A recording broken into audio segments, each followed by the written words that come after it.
કૃષિ સંશોધન કેન્દ્ર આણંદ કૃષિ યુનિવર્સિટી મુવાલિયા ફાર્મ દાહોદ ખાતે ખેડૂત તાલીમ કાર્યક્રમ યોજાયો।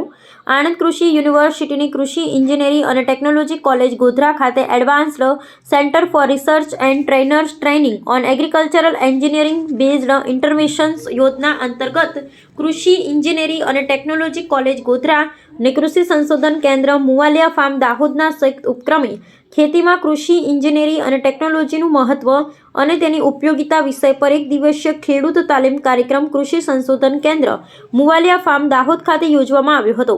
આ ખેડૂત તાલીમ કાર્યક્રમનું આયોજન આણંદ કૃષિ યુનિવર્સિટીના કુલપતિ શ્રી ડોક્ટર કે.બી. કથિરિયાના માર્ગદર્શન હેઠળ કરવામાં આવ્યું હતું।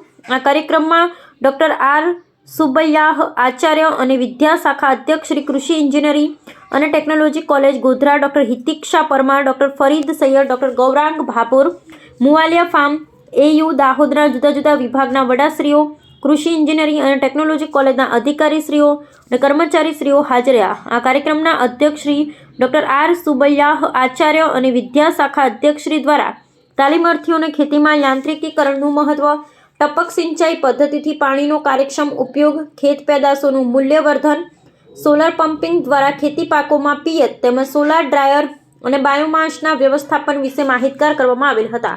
વધુમાં નેચરલ ફાર્મિંગ દ્વારા ખેતીમાં ઉપયોગિતા અને તેના ફાયદાઓ અને સરકારશ્રીની જુદી જુદી બાગાયતી પાકો માટેની યોજનાઓ વિશે પણ માહિતી આપેલ હતી। ડોક્ટર ફરીદ સૈયદ આચાર્ય કૃષિ પોલી ઇન એગ્રી એનજી દ્વારા વિવિધ એગ્રીકલ્ચર અને તેને સંલગ્ન અભ્યાસક્રમો વિશે વિસ્તૃતમાં માહિતી આપી હતી।